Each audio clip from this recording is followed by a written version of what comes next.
Hello and welcome. DevOps के इस part में हम देखेंगे कि हम गिटलैब का इंस्टॉलेशन उबंटू सर्वर पे कैसे करते हैं।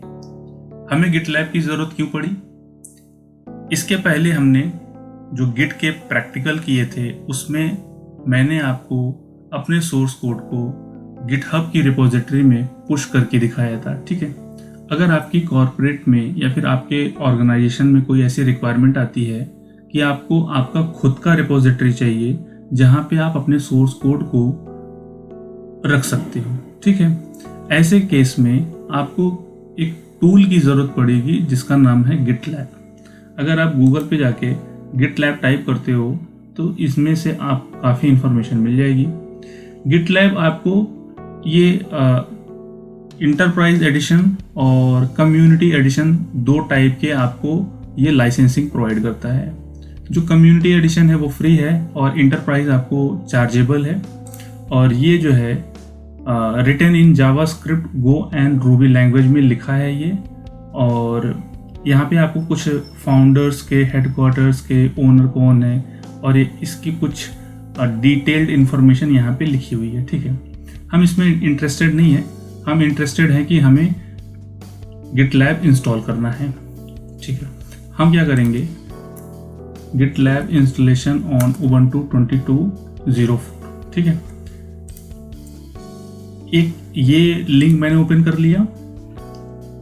इस लिंक को जब आप फॉलो करोगे तो यहाँ पे आपको पूछेगा कि आप उबंटू, डेबियन या Alma Linux, CentOS 7, openSUSE, Amazon Linux 2, Amazon Linux 2023, Raspberry Pi OS, किस पे आपको इंस्टॉल करना है। तो हमारी रिक्वायरमेंट है उबंटू पे, तो मैं उबंटू चूज़ करूँगा।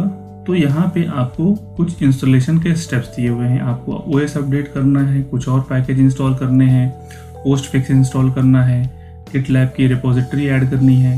इसके बाद आपको यहाँ से आपको गिटलैब इंस्टॉल कर लेना है।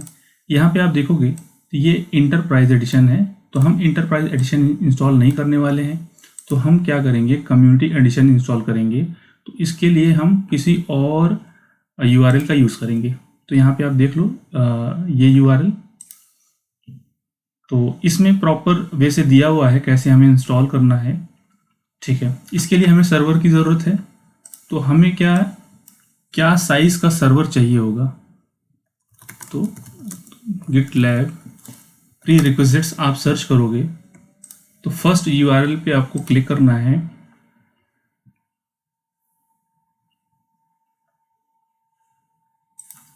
ऑलराइट, सो इंस्टॉलेशन सिस्टम रिक्वायरमेंट्स।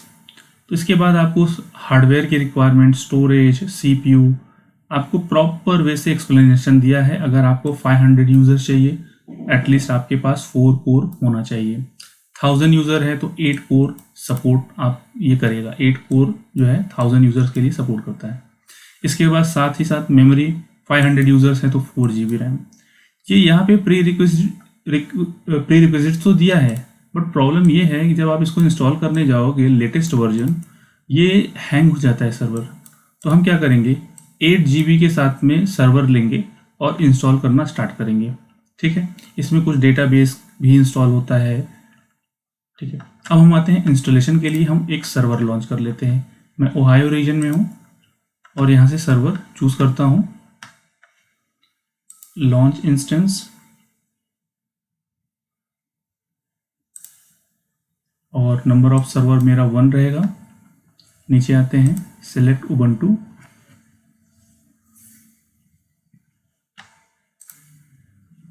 और इसके बाद यहाँ पे लेटेस्ट वर्जन 22.04, और यहाँ पे मैं साइज़ लूँगा T3.medium,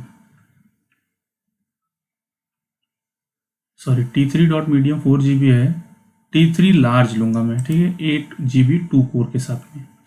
इसके बाद यहाँ से मैं की पेयर लूँगा और अब मैं यहाँ से सेलेक्ट करता हूँ सिक्योरिटी ग्रुप अपना, और इसके बाद मैं करूँगा सिस्टम को लॉन्च। और ये गिटलैब जो लेटेस्ट वर्जन इंस्टॉल होगा, इसका साइज होगा around 1 GB, more than 1 GB होगा। तो अगर आपके पास लिमिटेड इंटरनेट है तो आप इसका लैब मत करना। अगर आपके पास प्रॉपर बैंडविड्थ है तो ही आप इसका लैब करना। तो यहाँ से मैं एग्जांपल कॉपी कर लेता हूँ और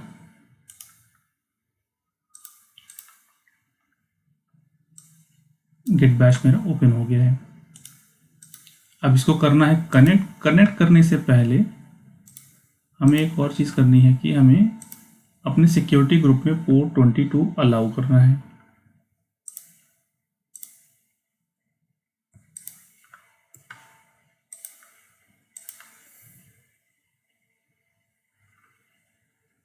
एडिट इनबाउंड रूल और SSH में मैं मेरी IP दे देता हूँ एंड सेव चेंजेस। अब इसको मैं यहाँ से करूँगा एंटर और मेरा सिस्टम हो जाएगा कनेक्ट। ठीक है, तो उबंटू जैसे हम लॉन्च करते हैं तो पहला टास्क क्या करते हैं, OS अपडेट करते हैं। OS अपडेट करने के बाद हमें इस URL पे आना है। तो यहाँ पे इसने OS अपडेट किया है। इसके बाद इसने कुछ पैकेजेस इंस्टॉल किए हैं, ओपन SSH और CA सर्टिफिकेट्स, कर्ल, ये सब। ठीक है, तो अब हम आते हैं अपने कंसोल पे और ये सारे पैकेजेस हम करेंगे इंस्टॉल।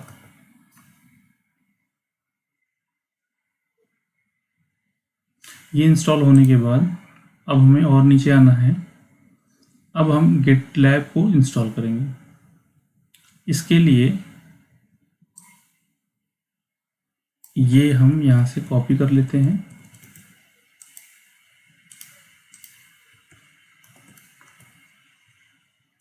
और इसके बाद ये कमांड,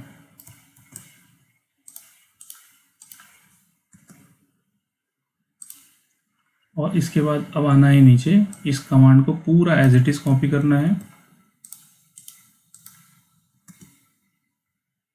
ठीक है, और अब इसके बाद हमें करना है OS अपडेट।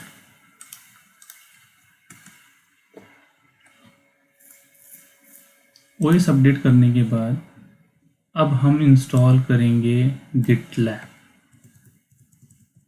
आप ऐसा भी कर सकते हो या फिर आप ये कमांड रन करके अपना URL भी कॉन्फ़िगर कर सकते हो, साथ ही साथ अपना गिटलैब भी। Both ways we can use. ठीक है, तो हम क्या करेंगे, पहले गिटलैब इंस्टॉल कर लेंगे।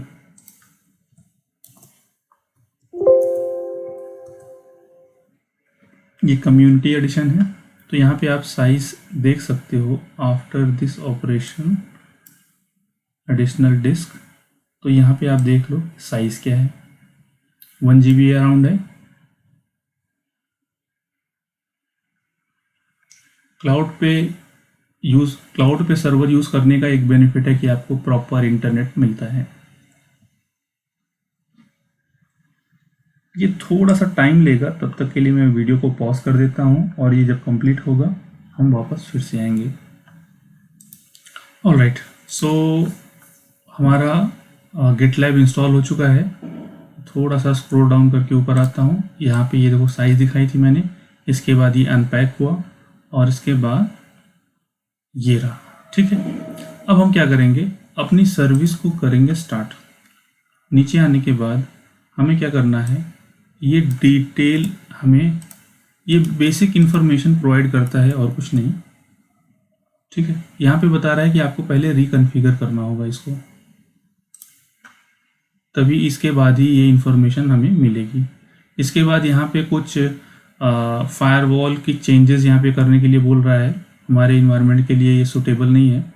अब हम क्या करेंगे, यहाँ पे इस फाइल में आके पहले हमें URL सेट करना होगा।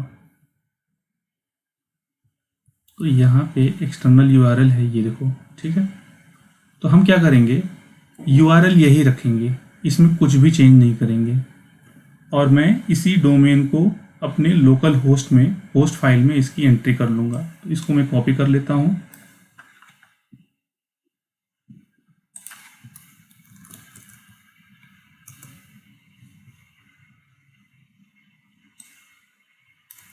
ठीक है, इसको मैं यहाँ पे सेव कर लेता हूँ। इसके बाद हमें और आप क्या कर सकते हो कि इसकी जगह आपका खुद का डोमेन आप यहाँ पे यूज़ कर सकते हो। इसको सेव किया, इसके बाद हमें यहाँ पे इसको रिकॉन्फ़िगर करना होगा। यहाँ पे ये कमांड था ना, ये ठीक है। फिर से इसको कॉपी करता हूँ मैं,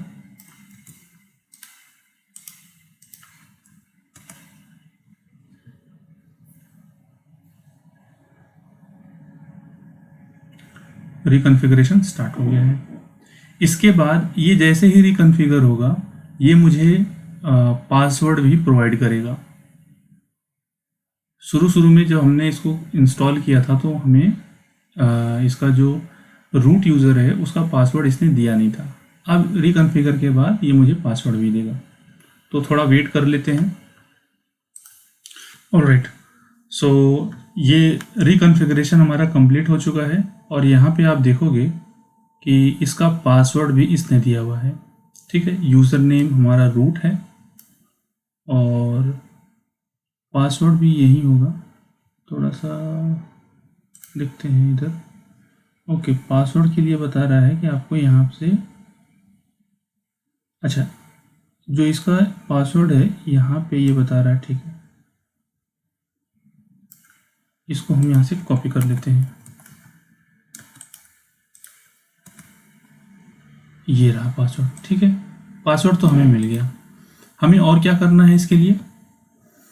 हमें इसकी पब्लिक आईपी लेनी है सर्वर की, और यहाँ पे हमें हमारे होस्ट फाइल में इसकी एंट्री करनी है,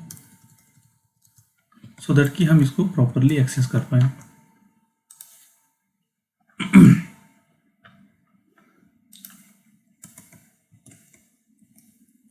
ठीक है, मैंने होस्ट फाइल में सेव कर दिया है।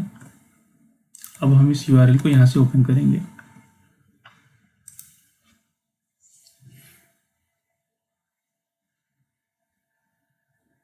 अगर इस यूआरएल से ओपन नहीं होगा तो हम क्या करेंगे, पब्लिक आईपी से ट्राई करेंगे एक्सेस करने के लिए। और हमें ये भी देखना होगा कि हमारे पास पोर्ट 80 इनेबल है या नहीं। तो हमारे पास पोर्ट 80 जैसा कोई पोर्ट हमने इनेबल किया नहीं था सिक्योरिटी ग्रुप में, तो हम HTTP और पूरे वर्ड से इसको अलाउ कर देते हैं। सेव हो गया। तो ये देखिए, हमें और कुछ करने की ज़रूरत नहीं पड़ी। GitLab ओपन हो चुका हमारे इस URL के थ्रू। ठीक है, हम क्या करेंगे, रूट, हमारा यूज़र क्या है, रूट, पासवर्ड यहाँ पे आ चुका है, ये रहा पासवर्ड, इनिशियल पासवर्ड, और इसको मैं रिमेंबर मी कर देता हूँ। ये रहा हमारा GitLab का डैशबोर्ड। अब हम क्या करेंगे, फर्स्ट टास्क करेंगे कि हम एक पहले ग्रुप बनाएंगे।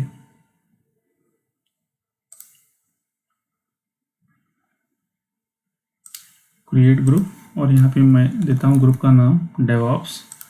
इसके बाद ये रिपोजिटरी हमारी जो है, विजिबिलिटी लेवल हमारा प्राइवेट रहेगा, और इसके बाद रोल हमारा सॉफ्टवेयर डेवलपर हो रहेगा। आप इसको चेंज भी कर सकते हो अपने रिक्वायरमेंट के according. Then click on create group.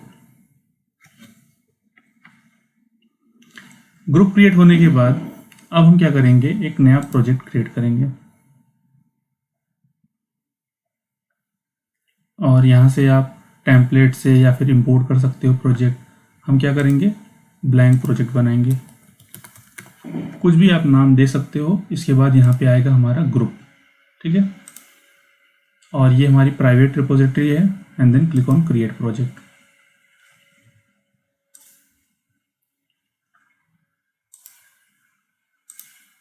ठीक है, प्रोजेक्ट क्रिएट होने के बाद हम क्या करेंगे, इस प्रोजेक्ट को करेंगे क्लोन। यहाँ से मैं क्लोन विथ HTTP यहाँ से इसको कॉपी कर रहा हूँ, और इसके बाद मैं अपने इस सर्वर पे यहाँ पे ऐसे git bash ओपन कर रहा हूँ, और यहाँ पे मैं git clone and then URL paste कर दूंगा। यहाँ पे आप देख लो, github.example.com DevOps and then your project name. Clone कर रहा है। अब ये प्रॉम्प्ट करेगा, यहाँ पे पूछ रहा है कि token incorrect, okay, access denied दे रहा है, ठीक है। तो हम क्या करेंगे, इसको एज ए एडमिनिस्ट्रेटर ओपन करेंगे।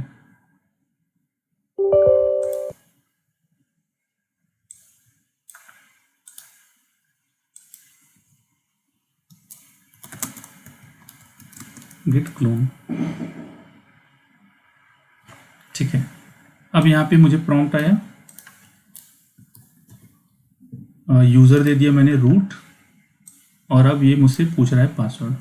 पासवर्ड हमारे पास है, यहाँ पे हमने चेंज नहीं किया है।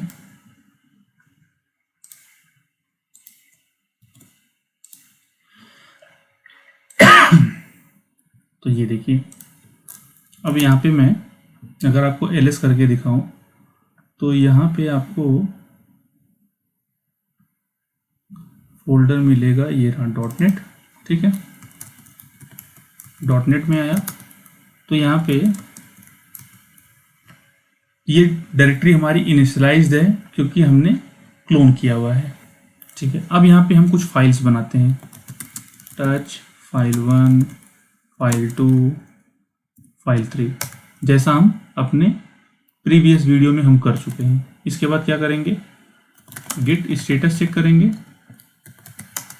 तो ये बताएगा 3 फाइल हमारी जो है अनट्रैक्ड है, तो गिट ऐड, इसके बाद गिट स्टेटस ट्रैक्ड फाइल हो गई है, git commit -m first commit, इसके बाद गिट पुश ओरिजिन मेन।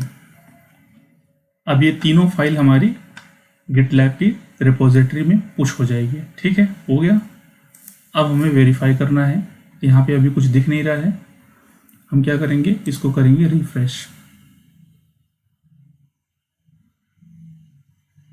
तो यहाँ पे आप देख सकते हो कि एक कमिट है हमारे पास, तीनों फाइल आ चुकी है, और बाद में आप लेफ्ट हैंड साइड से बाकी के ऑप्शन को आप वेरीफाई कर सकते हो। यहाँ पे आप ब्रांचेस भी देख सकते हो, एक ही ब्रांच है हमारे पास, ठीक।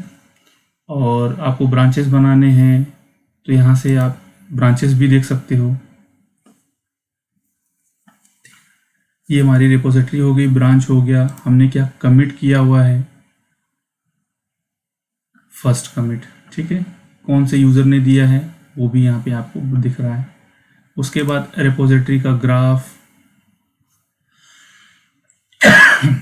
ठीक है। इसके बाद आप कंपेयर कर सकते हो रिविजन्स, आप डिफरेंट कमिट को लेकर के चेंज ये कंपेयर कर सकते हो, या फिर दूसरे ब्रांच को लेकर के आप यहाँ से, अगर आपके पास मल्टीपल ब्रांच होंगे तो इससे आप कंपेयर कर सकते हो। तो ठीक है, ये फिर एडवांस टॉपिक हो गया। तो हमारा फोकस सिर्फ इतना था कि हमें एक प्रोजेक्ट बनाना है गिटलैब में, और एक प्रोजेक्ट बनाना है उसके अंदर क्लोन करके हमें अपनी फाइल को पुश करना है। तो ये था हमारा आज का लैब। तो इस वीडियो में फ़िलहाल इतना ही। Thanks for watching.